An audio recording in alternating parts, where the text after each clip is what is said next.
My lords, it's been quite the few weeks of news, and with the recent trailer dropping some United Nations of Earth lore on us, and the possibility that we may finally learn the true origin and nature of the Hunters, the race or entity that caused the Pythorian Scourge to flee from their home galaxy, I think we should talk about it. To do this, I'm going to break down both of the new Stellaris Biogenesis story trailers and try to figure out what's going on there. I'll also give you an up-to-date rundown of everything that we know so far about the upcoming DLC. And just to add, if you've not yet purchased Season 9 and/or Biogenesis and want to support the channel, then please click the link or scan the QR code on screen now, which will take you to the Paradox shop. Purchase and I'll get a small percentage of the sale as a kickback. Let's get into it. The Season 9 trailer launches with the crippled UNS Reliant, a United Nations of Earth battleship floating dead in space. We meet its captain, Commander Howin, who is leaving a last message for his daughter, Lun Mei, who we will meet shortly. Commander Howin explains that they were unable to contend with the machine empires, but stresses hope is not lost. New genetic weapons, living weapons, in what appears to be the form of giant biological ships appear, suggesting that these will help them turn the tide. The commander ends his message stating that when the time comes, his daughter must do her duty, and that she must not give up hope. The second trailer, the Biogenesis trailer, opens with human comms calling to action, for they are under attack.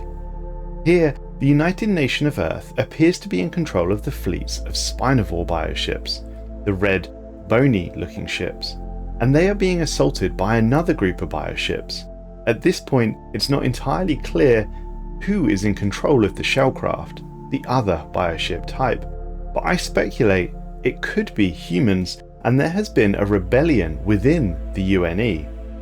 One group wishes to unleash the Behemoth Fury, which I'll get onto shortly. The other group feels like this is an unnecessary step in the war against the machines. While this fighting is going on, we meet Commander Howin's daughter, Lun Mei, who explains that while she believed in her father's dream of unity when she was young, hope could only carry her so far. To survive, she had to change. All of them did. The next time we see her land her ship upon the colossal organic structure sticking out of a planet, which looks, to me at least, a lot like an egg. She places her hand on the ground and experiences some sort of vision, perhaps a vision of her own future. This future, as she describes it, is one where we will feast upon the galaxy, and we then go on to witness an ungodly large space monster begin to devour a planet. I'm just going to throw it out there. She mentions changing and adapting, and specifically says we will feast upon the galaxy. Is she somehow going to bond with this creature, perhaps taking control of it, or will she become it? And is this the duty her father asked of her in his dying message? There is of course a lot to unpack and a lot to speculate upon, but I suspect this may be the first that we have seen of the player crisis, the Behemoth Fury. It also reveals a lot regarding the UNE's current state of play. Clearly the destruction of Europa 7 hit them hard, and we must go on to ask the question, where is the Commonwealth of Man in all of this? I wonder, will they have to come and save the UNE once again?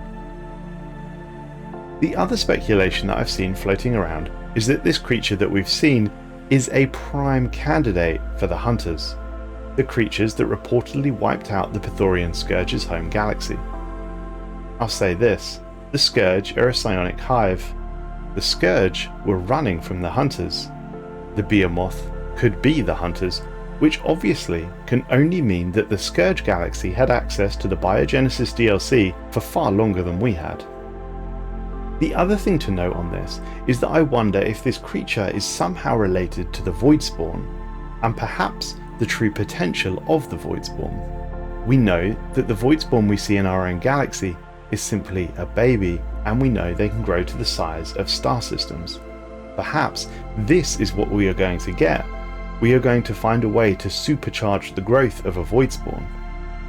To close this segment, I do highly doubt that the Stellaris developers will tie in the hunters to this player crisis, but of course we will have to wait and see.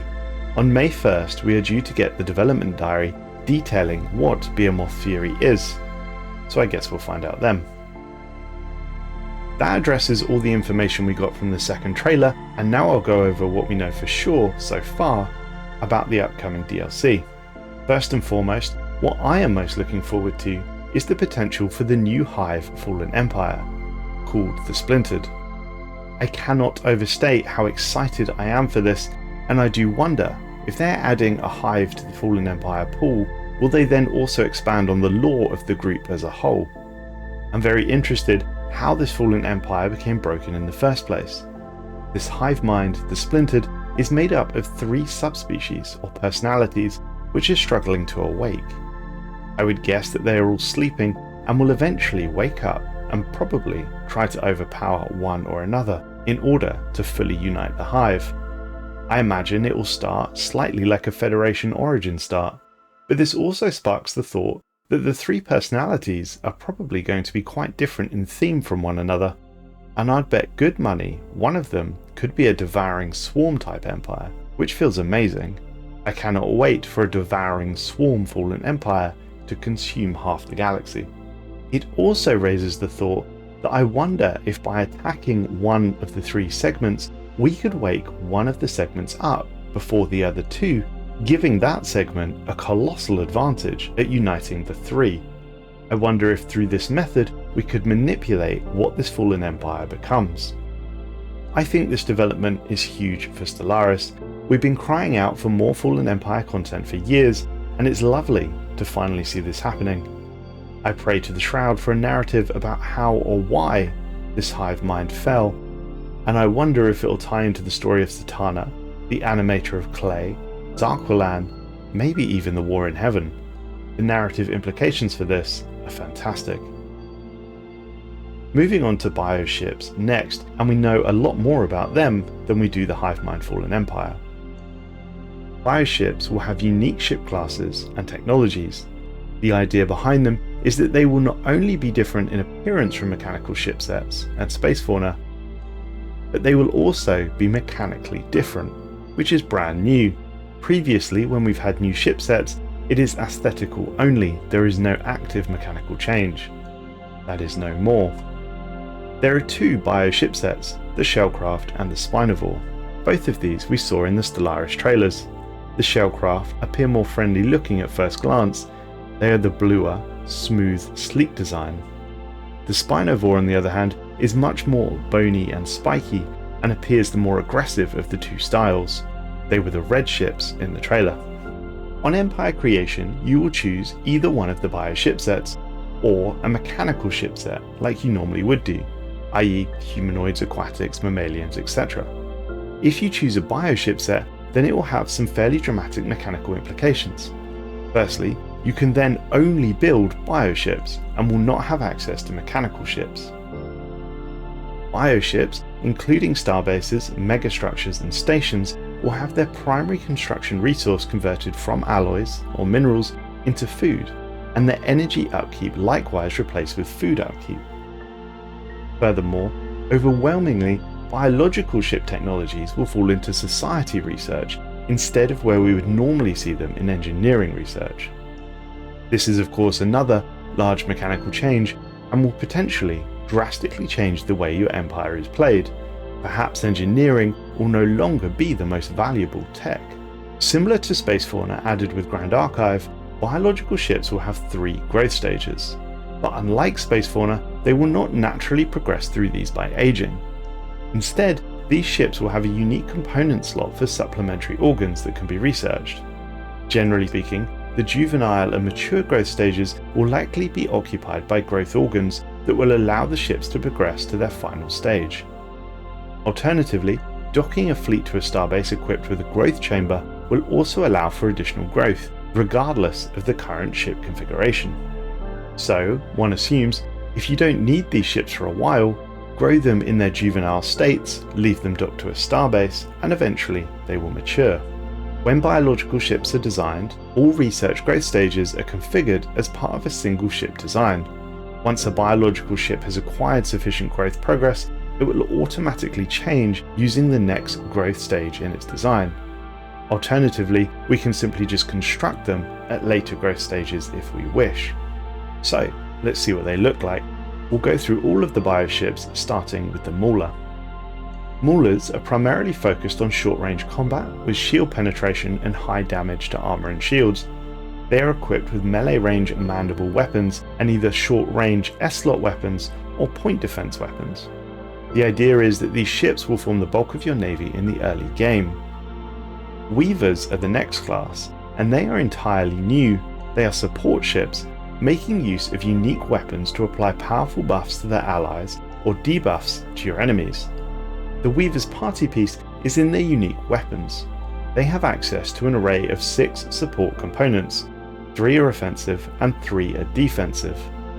So, some of these can buff and heal your own fleets during combat, and some of them will debuff enemy ships during combat. For example, one of these offensive weapons is bringing a brand new effect to the game called Confusion.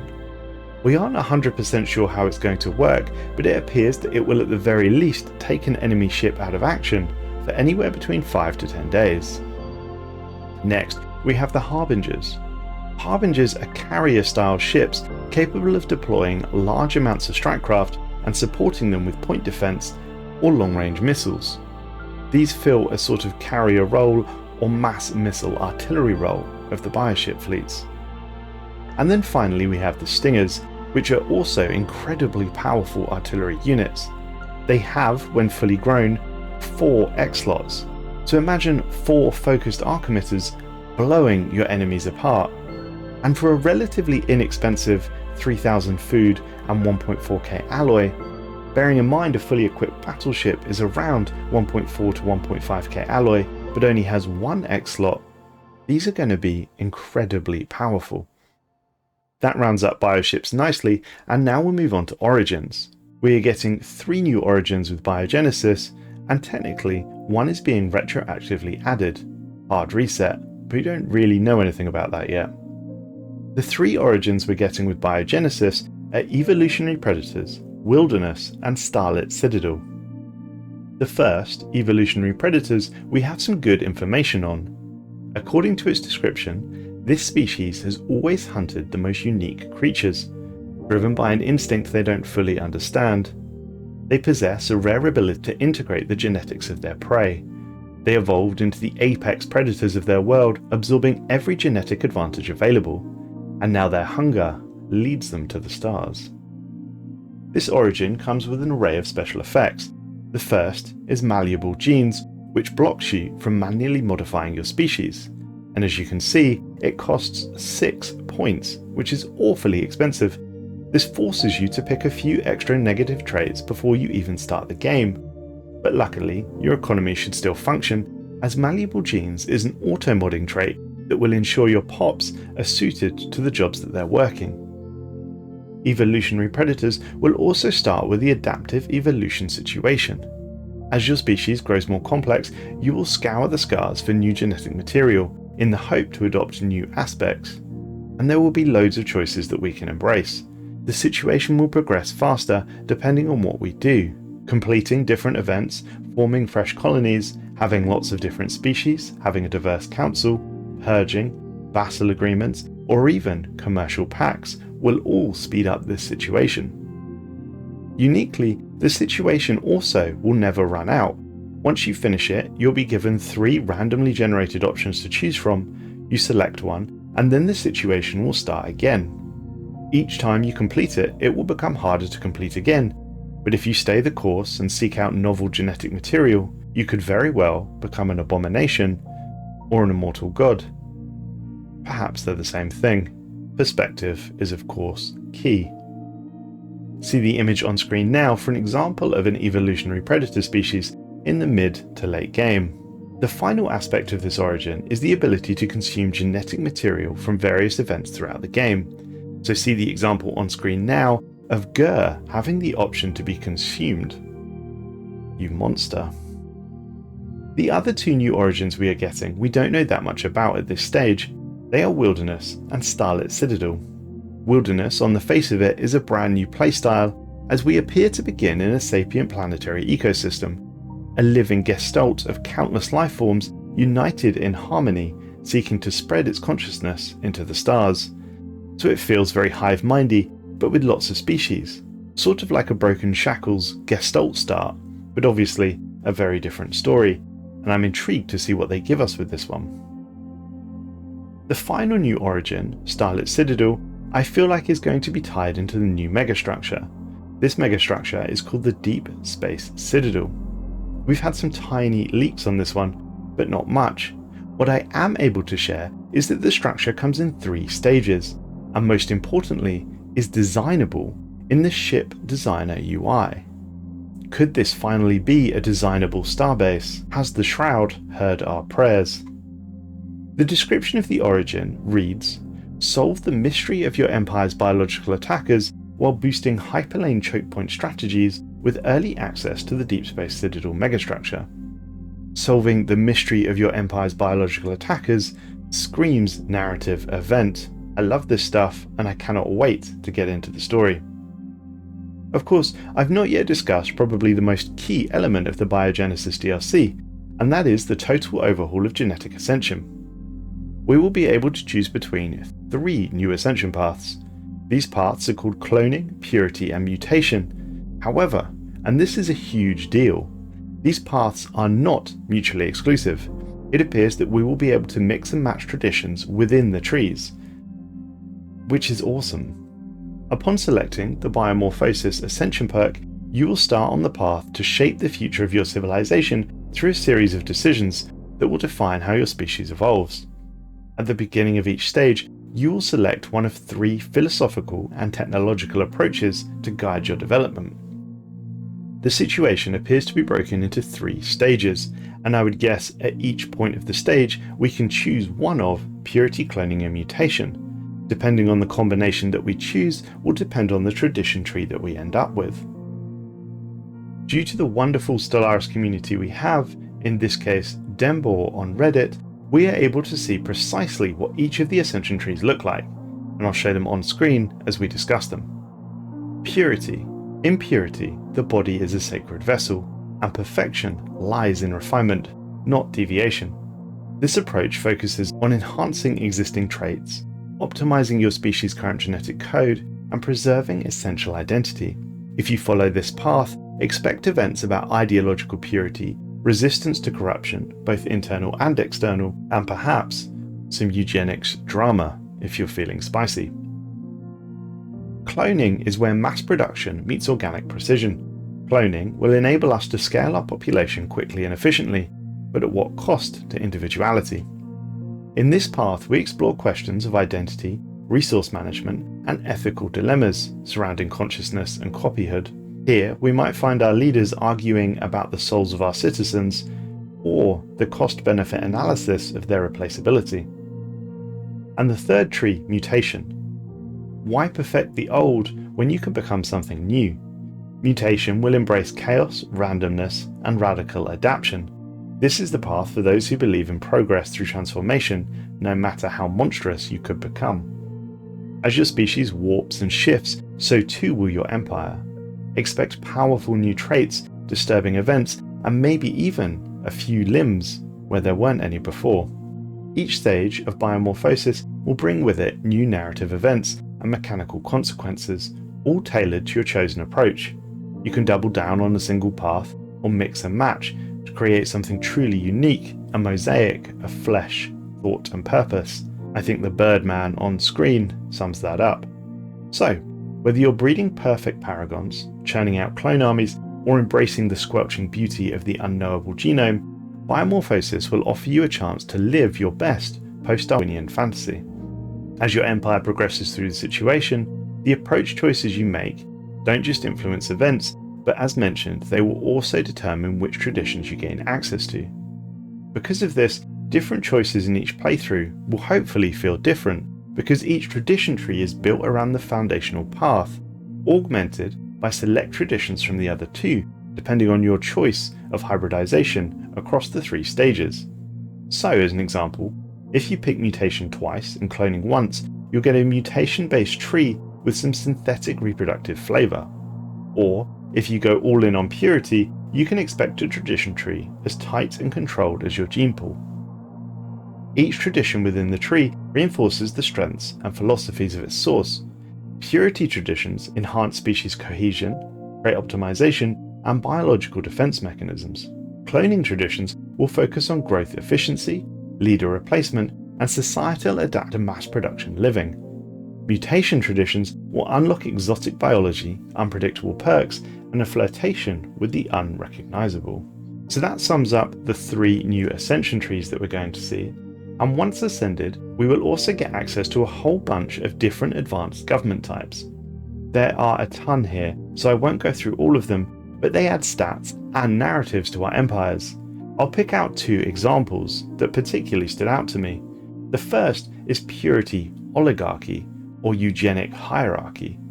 Here, absolute power must be entrusted to the genetically ordained elite. The purest and most capable stewards are our civilization's destiny. Beneath them, each citizen will fulfill a predefined role, meticulously tailored to their inherited genetic potential. Contentment flows not from ambition, but from accepting one's designated purpose. And secondly, replicating horde. Here, advanced cloning technology will drive the relentless production of genetically identical drones, each engineered for perfect efficiency and unity, obeying the innate command to go forth and multiply. This hive will blot out the stars. Both of these advanced governments sound extremely interesting to explore indeed.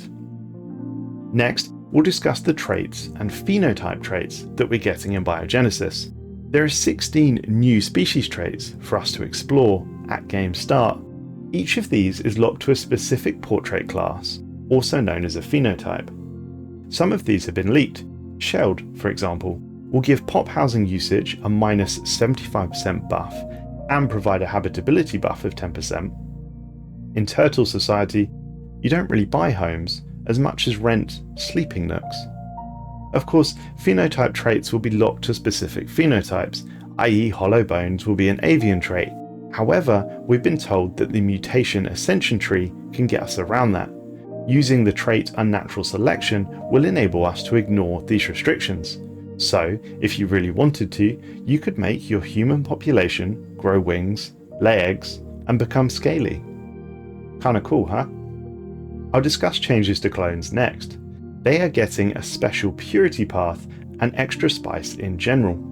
Previously, if you genetically ascended as a clone empire, your species was locked, i.e. you could not change it, nor could you create more than 100 pops. Well, that's all changing.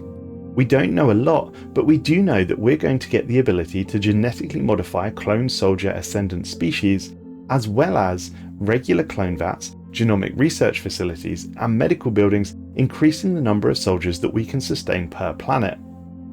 And to round it off, we will also be able to apply the clone soldier trait to other species via genetic modification. Clones are going to be so strong in this expansion. We will also get 6 new civics, but have no information on those other than the names. They are genetic identification, crowdsourcing, familiar face, aerospace adaptation, shared genetics, and civil education. Familiar face feels very clone-like, shared genetics does as well. Aerospace adaptation feels a little bit like early organic ships. Time will tell. Finally, Biogenesis will give us new portraits that change based on pop strata and leader level, new diplomatic rooms and city sets, and 7 new music tracks.